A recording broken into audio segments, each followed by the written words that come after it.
All right, what is going on, everybody? Look at this little standalone here. Standalone video, nothing live. Had a topic that I like that I wanted to get into.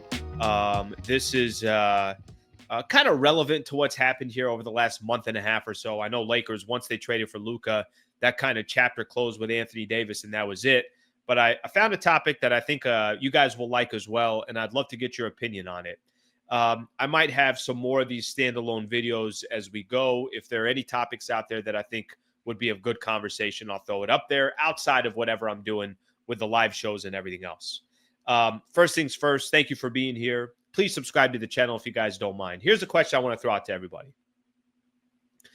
Did you expect more from the LeBron and AD era?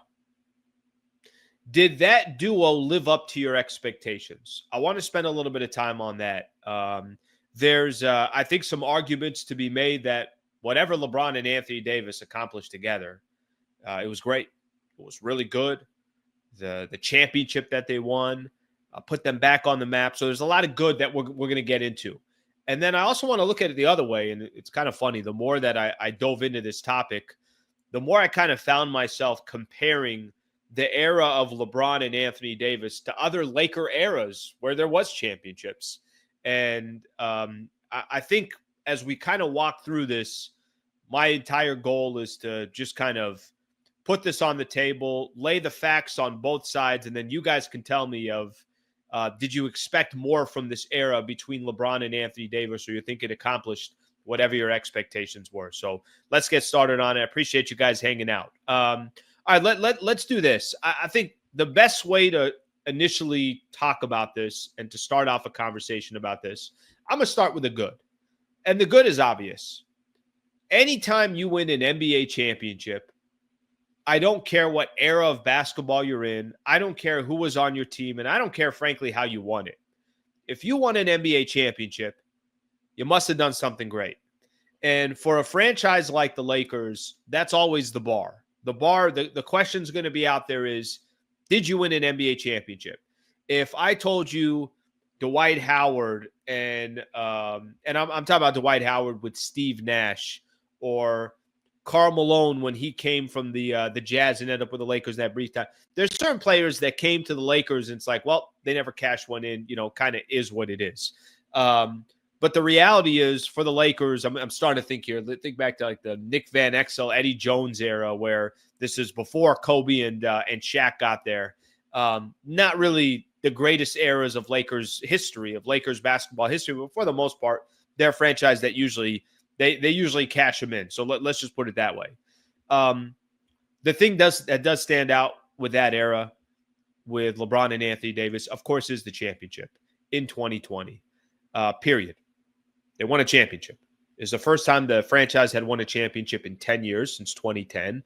We know what happened over those 10 years. You had the passing of the great Dr. Jerry Buss.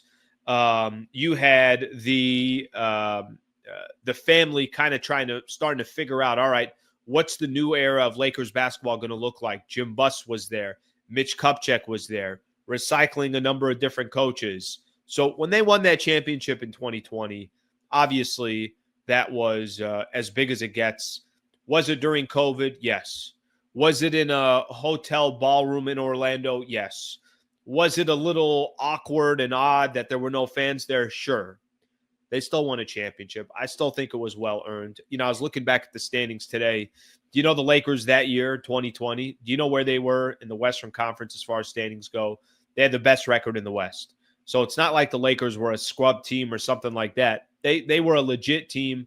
They were a contender from the start, and they end up winning an NBA championship. So that's the pinnacle of the LeBron James and Anthony Davis era. That's where you start your conversation of what they were able to accomplish. Put the Lakers back on the map. What I mean by that is LeBron made them relevant again the year before. Go look at how bad the Lakers were before that. They couldn't even make it to the playoffs. LeBron made them relevant again. But until they made that trade for Anthony Davis, they weren't going to have a chance of winning an NBA championship. And we all remember what the trade was when AD came over. The details of the trade, I was looking at some old tweets from Adrian Wojnarowski. Anthony Davis to the Lakers for Lonzo Ball, Brandon Ingram, Josh Hart, 3 first-round picks, including the number 4 overall pick in the 2019 draft. There were drafts, swaps. There were all these other things that came into it as well. But that was the meat of what the trade was. And the moment that happened, it obviously kind of kicked off what the era was going to be. That's what I mean by it put the Lakers on the map, and now you're looking at 2 superstars representing the Los Angeles Lakers. Here's the problem. They won that first year that they traded for Anthony Davis and they put this team together, and all of a sudden, you just started expecting more. It's funny, when I look at this, and when I first started this conversation, I was mentioning to you guys, if you'd have told me, hey, LeBron and Anthony Davis win a championship together and they play 6 years together, is that enough? I would tell you they won a championship. I mean, I don't know what you want me to tell you. If they won an NBA championship, then my expectations are met. And I'm sure a lot of Laker fans' expectations are met as well. But because they won that first year, you just kind of thought like, yeah, this is going to be similar to other Laker eras. And I'll tell you what some of those other eras are in just a second. All right, I want to talk about one of our new sponsors, BetterHelp. Very, very happy to have them as a partner of Hoops Talk and the Sliwa Show. I know in our everyday lives, we are all going through something. For me, anxiety. I always have situations or predicaments where I'm overthinking things. I'm thinking things that are maybe work-related, but a lot of times it's more personal-related. Things that have nothing to do with my day-to-day job. Just your everyday living life, things that come up cause a lot of anxiety. And what do you do with it? Do you just kind of sit there and dwell in it? Do you get into your own head? Well, I usually do that. I actually was the one that tried initiating having a partnership with BetterHelp because I believe in therapy. I believe that talking to a professional and talking to somebody can actually genuinely help you, and it's something that's important for everybody. I come from a background where, hey, I don't know, push that down, or you know what, no, man up and take care of it. Well, there's other ways to cope with it. There's other ways to deal with it, and certainly it is to work with somebody at BetterHelp. Let me tell you guys some of the features that comes with BetterHelp. The majority of BetterHelp members seek support for anxiety, and 69% of members report improved anxiety symptoms after 6 weeks of therapy on BetterHelp. It's very, very easy to start. Just fill out a questionnaire and you'll match with a therapist in as little as a couple days. I started mine, BetterHelp now. It's been a little bit over a week now. There's group sessions there that you can be a part of. I did get matched up after I took the questionnaire, and it was perfect for me because they have a good idea of, okay, what's going on in my life? Why do I have anxiety? And they'll know exactly how to tackle. If you don't like the therapist that you have, no problem. No extra cost. You can switch it at any time. With over 7,000 reviews and a 4.3 rating on Trustpilot, BetterHelp is a platform you can trust. Let my sponsor, BetterHelp, help you rule your anxiety so it doesn't rule you. Click betterhelp.com/Sliwa for a discount on your first month of therapy. Again, betterhelp.com/Sliwa for a discount on your first month of therapy. I really appreciate you guys listening to this partnership. I think it's very, very important, and hopefully it can help you as well. BetterHelp makes therapy simple with 10% off your first month to help you get started. betterhelp.com/Sliwa. But all of a sudden, you just started expecting more. Here's what happened after the championship with LeBron James and Anthony Davis. They never were true threats again. So in the first year that Anthony Davis comes over, 2019-2020 season, they go 52-19. They win the NBA Finals. Second year, they lost in the first round to the Phoenix Suns 4-2. That year, they went 42-30. The following year, 33-49, never made the NBA or did not make the playoffs. Year after that, 43-39, just 4 games over 500, and they lost to the West in the Western Conference Finals against the Denver Nuggets. Denver, if you guys remember, they got swept that round. So technically, we're never really a finals threat. If you're getting swept in the Western Conference Finals, Denver clearly was a better team than them. The following year, they go 47-35. They lose in the first round again to Denver, 4-1. And then whatever they were accomplishing this year, obviously before the trade deadline, Anthony Davis got traded. What's crazy about this era of Lakers basketball between these two players, They reached the pinnacle right away. And then it was just this kind of slow decline where their chances of winning another NBA championship just kept declining. I know they got to the Western Conference Finals, but give Denver its due. They weren't going to beat the Denver Nuggets. So really, how much of a threat were they that year? I give them credit for getting there, but I don't know how much they were a threat to really get into the NBA Finals. They reached the pinnacle so quick, and then it was so bad the rest of the way. Not so bad, but disappointing the rest of the way. Not making the playoffs one year, out in the first round 2 of the 3 years. It really just kind of rapidly changed, and I think there was, growing frustration of, hey, AD's availability, even though the last 2 years or so, I think he was much better availability-wise, but that was obviously a problem when they lost to that first-round matchup against the Phoenix Suns, is because Anthony Davis got injured. They were up 2-1. He got injured. That's it. It was a wrap. The season was over. So with all that in mind, you kind of look back and you say, all right, you got to the NBA Finals, you won an NBA championship, you reached the pinnacle, and then after that, you kind of fell off a cliff the rest of the way. You were kind of hoping and praying the rest of the way that you can be really, truly relevant again. It's interesting, too, because this era of LeBron and Anthony Davis is a very unique era in Lakers history. Lakers typically, when they win in bunches. Championships kind of come in bunches. Finals appearances come in bunches. Let me give you guys some history on this. This is why you can't really compare the LeBron-Anthony Davis era, even though they won a championship.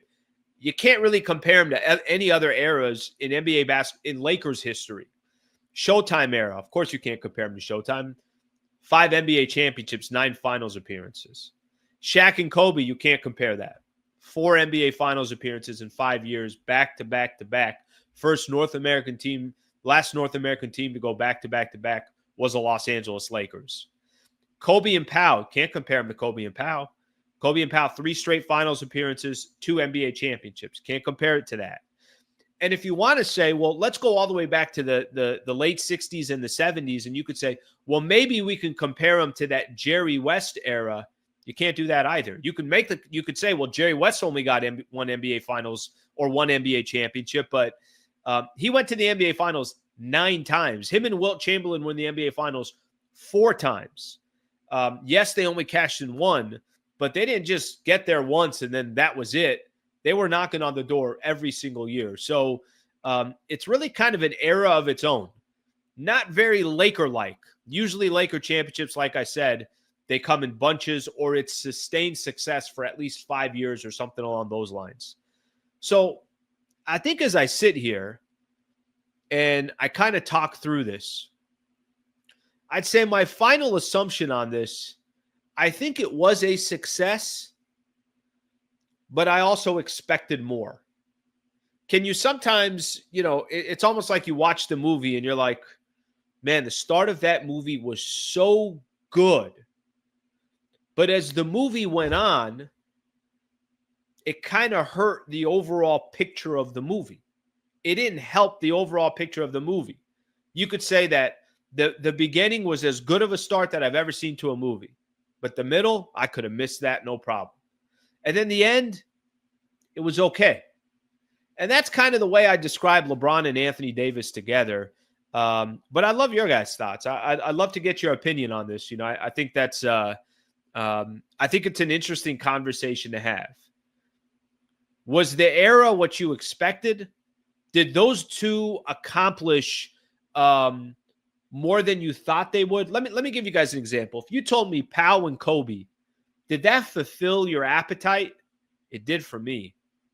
3 finals appearances in a row, lost one of them to the Boston Celtics, but then came back in 2010, won in Game 7 at Crypto. Kobe gets his 5th NBA championship. He's got his family there. Powell had big moments.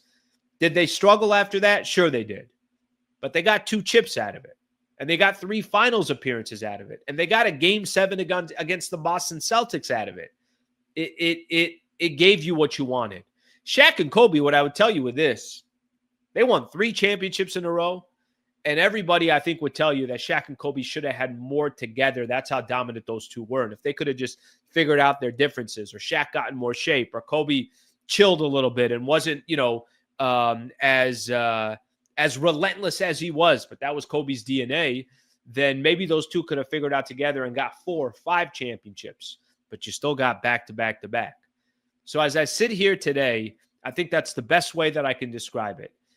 It was a success, but I also expected more. The movie started. It was an unbelievable start to the movie. But by the time you got to the end, you're like, yeah, that wasn't as good as I thought it was going to be. Man, this movie started out unbelievable, but the way it ended, it was okay. What do you guys think? Give me your thoughts. Give me your opinion. Would love to get your thoughts on this. LeBron and Anthony Davis, that era, did it meet your expectations, or was there a little bit missing? Would love your thoughts on it. I appreciate you guys hanging out. Thank you for being a part of the show, and please subscribe to the channel. All right, if you enjoyed this clip and you want more, just subscribe to the channel. Monday through Friday, 8 a.m. to 9 a.m. is the Sliwa Show. And then after every Lakers game, post-game show right here.